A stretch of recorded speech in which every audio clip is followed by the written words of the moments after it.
नमस्कार, प्रकाश चंद्र और आप देख रहे हैं प्रकाशवाणी। शाम का वक्त है, तारीख है आज 10 मार्च और मैं इस वक्त मौजूद हूँ उप सभापति के आवास पर। संतोष कुमार जी हमारे साथ हैं और लालगंज नगर परिषद के विभिन्न विषयों पर चर्चा करनी है। जब भी ये चेहरा हमारे साथ होते हैं, अक्सर लोगों के जहन में है और उनके विश्वास पर खरा भी उतरते हैं कि भ्रष्टाचार पे ही बात होगी। नगर परिषद के पुराने भ्रष्टाचारों को उजागर किया जाएगा और ये भी जाना जाएगा कि अब तक, चूँकि पहले ये चुनाव लड़ रहे थे, अब ये पद पे हैं, तो अब इनके पास क्या क्या सूत्र हैं, क्या क्या खबर है और क्या क्या भ्रष्टाचार के पेपर इनके हाथ लगे हैं, उन सब चीज़ों पर बात करेंगे। फिलहाल आपको एक चीज़ बता दें कि 10 फरवरी को लालगंज नगर परिषद के अंतर्गत पहली कैबिनेट की बैठक होती है, जो किसी बस हंगामे की भेंट चढ़ गई। उसके बाद फिर से कैबिनेट की स्टैंडिंग कमेटी की बैठक होती है, जिसमें विभिन्न मुद्दों पर चर्चा की जाती है, जिसको बाद में बोर्ड के समक्ष रखा जाता है कि और अगर बोर्ड उसको पास करेगा, उसके बाद वो नियम बन के नगर पर लागू होगा। उस स्टैंडिंग कमेटी की बैठक में कुछ मुद्दे आए हैं, जिसमें उप सभापति संतोष कुमार जी को असंतोषजनक मुद्दे हाथ लगे हैं, जिस पर हम चर्चा करते हैं। तो पहले तो बहुत बहुत स्वागत है संतोष सर जी आपका। जी बहुत बहुत धन्यवाद आपको भी सर। तो संतोष जी, आपने लिखित में आपत्ति दर्ज कराया है कार्यपालक पदाधिकारी महोदय को। क्या वो मुद्दे हैं जिस पर आपने आपत्ति दर्ज की है? जी कई मुद्दे हैं जिस पर हमने आपत्ति दर्ज लिखित में कराया है 6/3/2023 को। अब बिंदुवार किस बिंदु के संदर्भ में आप बात करना चाहते हैं, उस बिंदु की चर्चा आप करें, बताएं। चलिए शुरुआत करते हैं कि मुद्दे पर बात करेंगे। पहले बात है कि जो दिखा गया है अनियमितता के तौर पे तेल, जो ईंधन खर्च होता है नगर परिषद में, जनरेटर हो गया या फिर जो विभिन्न गाड़ियों में या फिर जो पानी निकासी के लिए जनरेटर चलता है, उसमें तेल ईंधन जिसको कहते हैं, उस पर जो खर्च हुआ है, उस पर बताइए कि उसमें क्या गड़बड़ी है। जी अभी हमारे पास 4/3/2023 को स्टैंडिंग कमेटी के बैठक के दौरान जो बजट का दस्तावेज हमारे हस्ताक्षर के लिए हमारे पास उपस्थापित किया गया, उसमें कोई संचिकाएँ संलग्न थी ही नहीं। तो उस बजट के पेपर देखने से हमें पता चला कि बजट तो बजट होता है, बजट के आड़ में पूर्व का विवरणी 21 का 22 का विवरणी पर भी हम लोगों से हस्ताक्षर और अप्रूवल कराया जा रहा था, जिस संदर्भ में हमने कहा कि हमको सारा अभिलेख उपलब्ध कराया जाए। तो बजट बनाने वाले लोगों के द्वारा 3 डेट दिया गया हमें। रविवार को नहीं आए, फिर मंगलवार को समय दिया गया, उसके बाद उनके द्वारा शुक्रवार को समय दिया गया और आज शुक्रवार को भी उनके द्वारा नहीं आया गया। तो मुझे शक है कि ज़रूर कुछ न कुछ गड़बड़ियाँ उनके द्वारा की जा रही है, क्योंकि उनके द्वारा जो उपस्थापन किया गया अभिलेख संचिका, उसमें हमने स्पष्ट रूप से देखा है कि वित्तीय वर्ष 21-22 में 68,30,000 समथिंग कुछ रुपया का ईंधन खर्च में खर्च किया गया है कार्यालय के द्वारा। ईंधन खर्च का मतलब हुआ पेट्रोल, डीजल और बिजली खर्च। इस मद में 68,30,000 रुपये कुछ ईंधन पे खर्च किया गया है। ठीक है, तो अनियमितता क्यों दिखी आपको? अगले वर्ष कुछ अलग था? बिल्कुल, किसी भी कार्यालय में, उसमें भी नगर निकाय कार्यालय में, उसमें भी इतने छोटे से कार्यालय में 68 लाख बहुत बड़ी रकम होती है। अभी 22 का हम देखे हैं दिसंबर तक, तो उनके द्वारा दिखाया गया है जो फिगर हमें दिख रहा है, उसमें 5,68,000 के आसपास खर्च है, मतलब 5.5 लाख के आसपास। हाँ, थोड़ा सा है। तो थोड़ी देर के लिए वह चल सकता है कि कार्यालय में गाड़ियाँ चलती है, विभिन्न तरह के व्हीकल्स हैं वहाँ, उसमें 5 लाख 6 लाख रुपया खर्च हो सकता है कार्यालय में। लेकिन 70 लाख 68,30,000 का मतलब माना जा सकता है 70 लाख, यह बहुत बड़ी रकम है, मतलब जिसका जांच निश्चित रूप से किया जाना चाहिए। अब उन्हें मान लीजिए कि इस साल जो 22-23 का जो आपको बजट दिखाया गया है, जिसमें 5.5 लाख से ऊपर का खर्चा है, मान के चलिए कि उतना ही खर्चा है हर साल का, 6 लाख भी माने तो 6 लाख अगर 68 लाख में से घटाते हैं तो लगभग 62 लाख एक अतिरिक्त खर्च किया गया है 2021-22 में। जी बिल्कुल किया गया है अतिरिक्त खर्च, सिर्फ ईंधन पे। जी बिल्कुल। कहाँ गया होगा ये, कहाँ खर्च हुआ होगा? वो तो अभिलेख देखने से पता चलेगा। वो कह देंगे कि हाँ बाढ़ आ गई थी, बाढ़ में पानी निकासी में खर्चा हो गया। बाढ़ तो आई है बिल्कुल, लेकिन अभिलेख आखिर किस खाता से निकाले, किसको भुगतान किए, वो सारी संचिकाएं तो हमारे संज्ञान में आना चाहिए। कैसा ही सड़क कार्यालय नहीं चल रहा है, कोई दुकान तो थोड़ी चला रहे हैं, सारा अभिलेख उनके पास होना चाहिए। दुकान नहीं चल रहा है कि कुछ कह देंगे।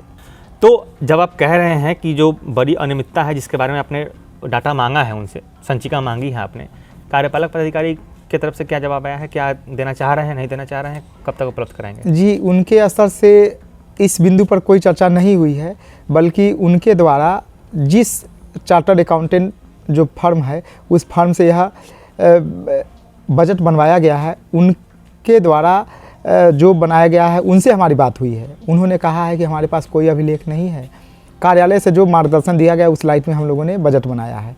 तो हमने उनसे कहा है कि फिर आपने पूर्व का खर्च का ब्यौरा कैसे तैयार किया है, इस संदर्भ में क्या आप मौखिक बनाए हैं, अन्यथा संचिका उपस्थापित करके तैयार कर ले तब हमारे साथ बैठें। तो हो सकता है इस कारण से भी कई डेट हमको देकर वो भाग रहे हैं, आज तक बैठे ही नहीं हैं।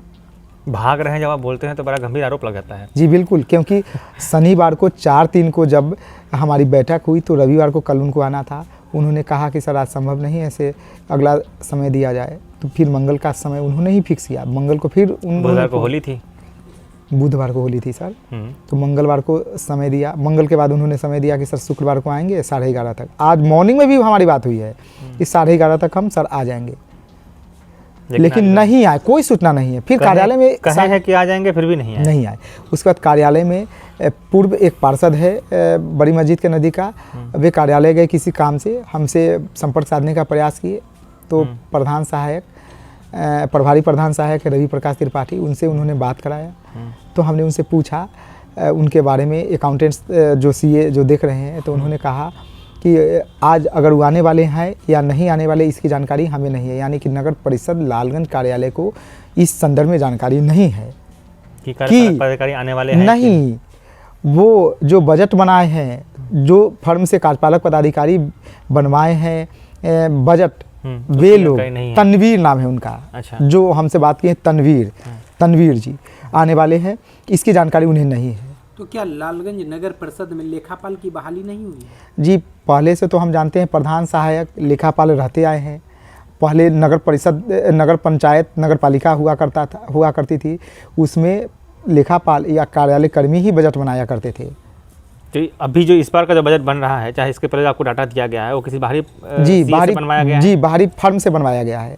बाहरी फर्म से बनवाया गया। इसमें क्या लग रहा है, कहीं घपला है इसमें भी क्या? अब तो सारी संचिकाएं देखने से, अभी तक जो बजट आया है उसके देखने से प्रथम दृष्टिया तो हमको तो गड़बड़ी नज़र आ रही है, लेकिन अब पूरी संचिका देखने से ही स्पष्ट हो पाएगा कि कहाँ गड़बड़ी हुआ, किस हेड में गड़बड़ी हुई है।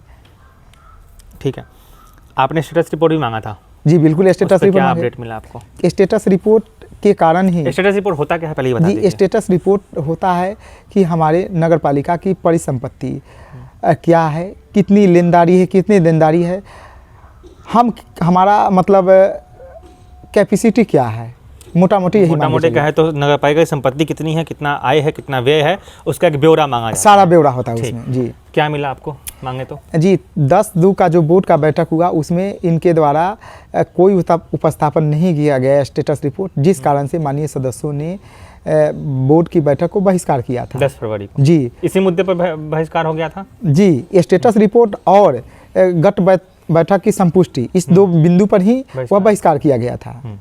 अब स्टैंडिंग कमेटी की बैठक 4/3 को हुई, उस दौरान भी हमने स्टेटस रिपोर्ट की चर्चा किया, मांगा, हमें दिया गया, कहा गया कि संचिका है देख लीजिए। हमने कहा कि नहीं, हमको कॉपी चाहिए। तो मुझे 2017 का स्टेटस रिपोर्ट दिखाया गया, जिसका मैंने समीक्षा किया ही नहीं। एक बात बताइए, नगर परिषद में 10 फरवरी को बैठक होता है, जिस पॉइंट पे, जिस मुद्दे पे बैठक भंग हो गया, स्टेटस रिपोर्ट और पिछले संपुष्टि जो आप बोल रहे हैं, गत बैठक की संपुष्टि का, जिस मुद्दे पर बैठक भंग हुआ, उसी मुद्दे पर इतना लापरवाही कि आपको फिर 4 मार्च को बैठक होती है, उसमें भी रिपोर्ट नहीं मिलता आपको? नहीं मिलता है, उसमें भी कहने पर हमको 2017 का दिखाया जाता है स्टेटस। क्यों नहीं तैयार कर रहे हैं? अब हमको यही पता चल रहा है कि अब नगर पालिका में लोग कैसे कार्यालय का संचालन करते रहे हैं कि 17 के बाद 18, 19, 20, 21, 22, आज 23 चल रहा है, नया सरकार बन गया, आज बोर्ड का गठन हो गया, उसमें भी अभी तक हम लोग का करंट आना चाहिए स्टेटस की। बड़ी लापरवाही है, घोर उदासीनता है। जी बिल्कुल, नगर परिषद के लोगों को यह जानना चाहिए कि नगर परिषद में पूर्व के लोगों ने और नगर परिषद के जो भी कर्ता धर्ता है, जो ऑथोराइज पदाधिकारी है, जो वेतनभोगी कर्मचारी है, जिनके मत्थे जो काम है, दायित्व है, क्या करते रहे हैं। आज तक 23 का इनके द्वारा स्टेटस रिपोर्ट तैयार किया ही नहीं गया। घोर उदासीनता इसको कहा जा सकता एक तरह से है, खाका भी लापरवाही कहा जा सकता है। खाका ही कहेंगे इसको, जी, खाका बना ही नहीं है। हाँ बिल्कुल कैसे होगा बिल्कुल, उसका? हाँ बिल्कुल, कुछ है ही नहीं। चलिए, लालगंज में संपत्ति पर तो आपने पहले ही कह दिया कि ब्यौरा नहीं है कि लालगंज की नगर परिषद कितनी संपत्ति है। वैसे आपको क्या जानकारी है लालगंज में नगर परिषद की संपत्ति कहाँ कहाँ है, कितनी है? वो तो नगर पालिका से उसका अभिलेख देखने से ऐसे मौखिक हम लोग जानते हैं कि नगर पालिका का एक बिल्डिंग है, भवन है, उसके बाद टाउन हॉल है, नगर पालिका के बगल में आश्रय स्थल है, उसके बगल में एक और उसका पूर्व में कार्यालय हुआ करता था नगर परिषद का, वह है सरकारी ज़मीन, सामने पोखर है, थाना पोखर है। उसके बाद नगर पालिका की परिसंपत्ति आइए तो बस स्टैंड के पास में है वैशाली बस स्टैंड। उसके बाद आइए मतलब भट्टी पोखर पे है। उसके बाद नगर पालिका मार्केट है, पानी टंकी के पास में है। उसके बाद आइए गुदरी कॉम्प्लेक्स में है नगर पालिका की परिसंपत्ति। उसके बाद आइए आप सलाहपुर में है। उसके बाद आइए वार्ड, अभी फ़िलहाल वार्ड नंबर 10 है, 10 में BSN टावर के आसपास में, वहाँ भी सरकारी ज़मीन, यानी कि 2017 में जो स्टेटस रिपोर्ट दिया गया उसके हिसाब से नगर पालिका का 20 प्लॉट नगर पालिका की है। आपको इसका कुछ प्रमाण दिया गया है? प्रमाण 17 का स्टेटस रिपोर्ट दिया गया है, उसके अलावा कुछ नहीं दिया गया है, जिससे हमें पता चले कि कहाँ कहाँ कौन कौन सी परिसंपत्ति नगर परिषद की है। नए वाले में आएगा तो पता चलेगा कि क्या जी, हमको दिया जाएगा तब पता है। चलेगा। हाँ हाँ ठीक। गुदरी की बात चल रही थी, गुदरी में जो मार्केट है पीछे जहाँ पे दुकानें लगती हैं फल की, मछली की, सब उस पे उसके आय व्यय पे कुछ चर्चा हुई है? आप बता रहे थे, क्या चर्चा हुई है? जी, उस संदर्भ में भी हमारी चर्चाएं हुई है स्टैंडिंग कमेटी के बैठक में। हाँ, मौखिक तौर पर हमने राजस्व के संदर्भ में बात किया, पूछा कि हमारे नगर परिषद को किस किस मद से राजस्व की प्राप्तियां हो रही है। तो उस चर्चा के दौरान आया कि 200 ऐसे बकायेदार हैं होल्डिंग टैक्स के हमारे नगर परिषद में, जिनके यहाँ 50,000 से ऊपर का बकाया है। उस संदर्भ में हमने उनको नोटिस जारी करने का भी आदेश दिया है। अब रह गई गुदरी कॉम्प्लेक्स का, तो हमको काफ़ी आश्चर्य लगा, हम क्षुब्ध भी हुए कि गुदरी कॉम्प्लेक्स 2007-8 से संभवतः बनना शुरू हुआ, बना भी, और विगत कई वर्षों से बहुत सारे दुकानदार उसमें दुकान भी किया करते हैं। आश्चर्य आप लोगों को भी होगा कि जब हमने पदाधिकारी और संबंधित संचिका के प्रभारियों से पूछा इस संदर्भ में कि अब तक प्रति वर्ष कितनी आय हमें हो रही है, तो उनके द्वारा कहा गया कि अब तक किसी को एग्रीमेंट तक नहीं किया गया है और ना ही उसे 1 रुपया राजस्व की प्राप्ति हो रही है, जो बहुत ही मतलब दुख की बात है। गुदरी जो बाजार है पूरा उतना लंबा चौड़ा जी, उससे नगर परिषद का कहना है कि कोई आय ही नहीं होती है। अभी तक कोई आय नहीं हो रही, किसी को एग्रीमेंट किया ही नहीं गया है। कार्यपालक पर खुद तो उसी मार्केट से गुजरते होंगे, अब जन होता होगा, अब दिखता तो होगा कि दुकान लगा हुआ है। अब ये तो संचिका देखने की बात है, अब उस रास्ते से तो गुजरते हम भी हैं, तो आप हमको कहिएगा कि आप देखते तो मांगे ना भाई, आप तो ब्यौरा मांगे। तो ब्यौरा मांगे हैं, तो अब संचिका के आलोक में उनके द्वारा यह जवाब दिया गया कि किसी को एग्रीमेंट किया ही नहीं गया, इसलिए कोई राजस्व की प्राप्ति नहीं हुई है। तो जो लोग संबंधित बोल रहे हैं, संबंधित किरानी रहे हैं, पदाधिकारी रहे हैं, वे लोग उस वर्षों से अब तक दोषी रहे हैं कि उस मैटर को क्यों नहीं उठाएं, क्यों नहीं किसी किराएदार से किराया वसूली करने की कार्रवाई किए, क्यों नहीं एग्रीमेंट बनाने का प्रयास किए। चलिए, बहुत सारे प्रश्न हैं। तीसरा और आखिरी पॉइंट यही है, नगर परिषद के पास जनरेटर का मुद्दा काफ़ी दिनों से चलता रहा है। कहा जाता है कि 2016 में जनरेटर खरीदने के लिए पारित हुआ था प्रस्ताव, खरीदाया भी था, लेकिन आज भी जनरेटर किराए पे चल रहा है नगर परिषद में, जिसका शायद 14-15 हज़ार रुपया किराया है पर मंथ के हिसाब से जाता है थर्ड पार्टी को, उसका अपना जनरेटर ख़राब पड़ा हुआ है। इसके आलोक में आपने कुछ क्वेरी की थी, क्या मिला जवाब? जी, इस संदर्भ में हम बतलाना चाहते हैं आप लोगों को कि वर्ष 2011 में बोर्ड से पास हुआ था एक जनरेटर खरीदने के लिए कार्यालय के लिए, फिर वर्ष 2016 में भी पास हुआ था, वर्ष 2015 में भी आदेश पारित किया गया था 13 जुलाई 2015 को, 13/7/2015 को एक जनरेटर क्रय करने का आदेश हुआ। उसका अनुपालन करते हुए वर्ष 2016 में जनरेटर क्रय भी हुआ, लेकिन दुख की बात है कि सिर्फ कागज़ पर जनरेटर क्रय किया गया, बल्कि नया जनरेटर खरीद किया गया ही नहीं, क्योंकि हमें जहाँ तक जानकारी है कि उसमें भी काफ़ी गड़बड़ियाँ हैं। 16 में जब जनरेटर क्रय किया गया तो उस वक्त से भाड़े पर जनरेटर आज तक क्यों चल रहा है, सवाल एक। सवाल नंबर 2 कि उस दौरान हमारे द्वारा सेवरल पत्राचार किया गया, किसी पत्र का यह जवाब नहीं दिया गया कि किस कंपनी से 2016 में जनरेटर कितनी लागत से ख़रीदा गया। उसके बाद अगर 16 में जनरेटर ख़रीदा गया तो फिर भाड़े पर आज तक क्यों चलाया जा रहा है। यह हम प्रबुद्ध समाज के लिए बहुत ही विचारणीय प्रश्न 16 है। में जनरेटर खरीदाया, कुछ भी दिन भी चला कि नहीं नया जनरेटर की, उस समय से वही भाड़े पर ही चल रहा है। उस समय से बीमारे रहा है, लगातार पत्राचार किया जा रहा था, कार्यपालक से कहा जा रहा था। केस भी किए थे शायद, केस जी भी हुआ जी, है। तो कार्यपालक पदाधिकारी महेश प्रसाद के द्वारा उस वक्त कहा गया कि विभाग मतलब जहाँ से जनरेटर क्रय किया गया है पटना की कोई मतलब एग्जीबिशन रोड वगैरह में उसका ऑफिस है, टोल फ्री नंबर है, उससे संपर्क साधा जा रहा है। तो उनके द्वारा कहा जा रहा है कि आकर हम लोग उसको बना देंगे, लेकिन कभी बना ही नहीं और किराया बाहर जा रहा जी है। जा रहा है। 19 में भी मतलब पहले जनरेटर किसी और का चलता था, 19 में मतलब एक नया बोर्ड स्टैंडिंग कमेटी से बैठक में पारित किया गया 14,000 रुपया मासिक पर, जो आज तक चल रहा है। अब पता नहीं 14,000 पर चल रहा है कि अब ज़्यादा बढ़ गया है। आपको एक चीज़ जोड़ दे इसमें, जब जनरेटर की बात करते हैं तो सिर्फ जनरेटर की किराए की बात होती है, उसमें तेल शामिल नहीं होता है। तेल का खर्चा अलग से नगर परिषद के हिसाब किताब में जाता है, जिस पे हमने शुरू में बात की है। ये सिर्फ जनरेटर का किराया है, जनरेटर रखने का किराया है, जो 2019 के हिसाब से 14,000 रुपये पर मंथ है। जी 2021 में क्या है वो जब तक आएगा नहीं लिस्ट तब तक मिलेगा नहीं, इसके पीछे ये लगे हुए हैं। तो उसमें सवाल है सर हमारा कि अगर वर्ष 2016 में जनरेटर क्रय हुआ तो वह जनरेटर कहाँ गया, और अगर क्रय हुआ तो फिर किराया पर क्यों चलाया जा रहा है। उस पर एक नोकझोंक भी हुई थी आपकी? जी बिल्कुल हुई थी क्या नोकझोंक। कह रहे थे? हाँ, उनके द्वारा कहा गया कि सारी संचिकाएं उपस्थापित कराया जाएगा, लेकिन नहीं दिया गया। इस संदर्भ में सबसे बड़ा इम्पोर्टेंट एक और हम आपको सूचना देना चाहते हैं कि माननीय उच्च न्यायालय पटना में CWJC 842/2018 भी दर्ज है केस है जी, माननीय उच्च न्यायालय पटना में इसी बात को लेकर, और इसके अलावा और भी कई बातों को लेकर। उस समय आचार संहिता के दौरान 17 में पूर्व के कार्यपालक पदाधिकारी ने आचार संहिता के दौरान, अप्रैल में चुनाव था, उस दौरान अपने बहुत सारे नज़दीकी पार्षदों के प्रभाव में आकर आचार संहिता का उल्लंघन करते हुए स्वच्छ भारत मिशन की राशि आवंटित किया था। बहुत सारा अनियमितताएं वो तो हुआ था है, उस समय। वो से अंतर हो जाएंगे। जनरेटर पे ही बात करते हैं। जनरेटर पे आपने मांगा था तो आपने कहा था ना कि कुछ टुकड़ी दिखा दो, क्या था वो मामला? जी क्या कह रहे थे? हाँ, अभी स्टैंडिंग कमेटी के बैठक में हमने यह प्रश्न उठाया तो कार्यालय के द्वारा हमें कहा गया कि जनरेटर नहीं है, जो क्रय किया गया था वह सब डिमोलिश हो चुका है। तो हमने कहा कि साहब 2016 में अगर लोहा का सामान खरीद हुआ तो अगर लोहा का सामान खरीद हुआ कि पानी खरीद हुआ जो बह गया।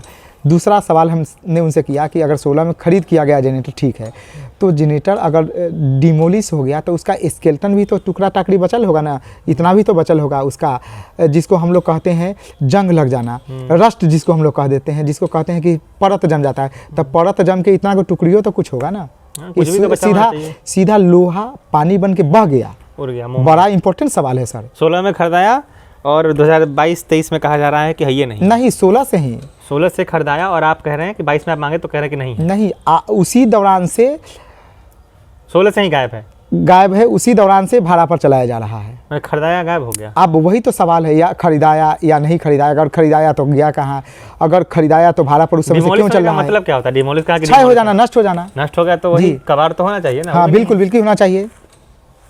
चलिए, तो शाम का समय हो रहा है, टाइम खत्म हो रहा है। एक चीज़ थोड़ा सवाल आपसे यही है आखिरी, अनियमितता तो बहुत है, बाकी इस पर और भी बात करेंगे। क्या नगर परिषद में पद पे रहते हुए किसी वार्ड के स्वजन परिवार के लोग ठेकेदारी उठा सकते हैं? ये जागरूकता के लिए पूछ रहा हूँ कि लोग जाने, अगर उनके न जानकारी में कोई है तो उस पर आप सवाल कर सकते हैं संबंधित विभाग से या फिर खुद इनसे मिलके। इतना बताइए कि जब जो नगर परिषद के लोग हैं, जो जीते हुए वार्ड हैं या कोई भी पद पे हैं, उनके बेटे भतीजे, ऐसा कोई जो डायरेक्ट रिलेशन में आता हो, क्या टेंडर उठा सकता है, क्या ठेकेदारी कर सकता है नगर परिषद का? जी बिल्कुल नहीं। उसके लिए तो माननीय उच्च न्यायालय पटना में भी बहुत सारा मुकदमा दर्ज हुआ, हम आपको रूलिंग भी दिखाएंगे। माननीय उच्च न्यायालय ने स्पष्ट रूप से कहा है कि पार्षद का बेटा बेटी जब पार्षद वह है तो उसके रीजन में वह ठेकेदारी नहीं कर सकता है।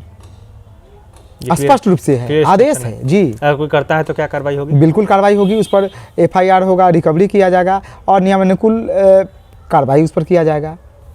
ठीक है, तो ये जागरूकता के लिए सवाल था। और जनरेटर वाले पे क्या कार्रवाई करने वाले हैं आप, अगर जनरेटर का फर्जीवाड़ा निकलता है सामने जी तो? अभी जो बजट हमारे पास आया है जिस पर हम लोगों को हस्ताक्षर करके भेजना है वह बहुत ज़रूरी चीज़ है। उस संदर्भ में हम लोगों को आगे करना है ताकि विकास की बहुत सारी योजनाएं आएंगी। अगर नहीं आती है तो हम लोग इस बात को लेकर सड़क पर जाएंगे, लोगों को बताएंगे कि आप अभी तक नगर परिषद में जिन लोगों को भेजते रहे हैं या वहाँ जो लोग भी कार्यालय चलाते रहे हैं, आप देख लीजिए कि क्या स्थिति हो रही है वहाँ। ये बात हम लोगों को बताएंगे क्योंकि मैं जनता के प्रति जवाबदेह हूँ। जनता ने मुझे इसी बात को लेकर नगर निकाय में भेजा है। ठीक है, जनता ने आपको चुना भी इसी मुद्दे पर है कि आप जी। भ्रष्टाचार के खिलाफ हमेशा बोलते रहे जी हैं। बिल्कुल। और चूंकि भ्रष्टाचार के खिलाफ बोलते हैं, लोग उम्मीद भी यही कर रहे हैं कि अब आगे भी आप इसी तरह से उस पर आप कार्रवाई करेंगे। पहले था कि आप आरोप लगाते थे और पत्राचार के माध्यम से जवाब मांगते थे, लेकिन अब आप खुद पद पे हैं तो आप सिर्फ जवाब नहीं मांगेंगे बल्कि लोग सुलह या समाधान की भी उम्मीद करेंगे। तो बहुत बहुत धन्यवाद आपका हमारे साथ जुड़ने के लिए। बहुत सारे मुद्दे हैं, केंद्र सरकार के बजट की भी बात हुई, जीएसटी पे भी बात हो रही थी, काफ़ी सारे मुद्दे उस पर अगली बार चर्चा करेंगे। शाम हो रहा है, रोशनी कम हो रही है, इसलिए ये थे हमारे साथ उपसभापति लालगंज नगर परिषद के संतोष कुमार जी। मैं प्रकाश चंद्रा। भ्रष्टाचार के इन मुद्दों पर आपका क्या कहना है, लालगंज नगर परिषद में से और कौन से जुड़े हुए सवाल है जो आप पूछना चाहेंगे अगली बार इनसे, वो हमें कमेंट में जरूर बताइएगा। फिलहाल अगर चैनल पर नए हैं तो चैनल को सब्सक्राइब कर दीजिए, साथ ही वीडियो को लाइक कर दीजिए। देखते रहिए प्रकाशवाणी। धन्यवाद जी बहुत बहुत धन्यवाद।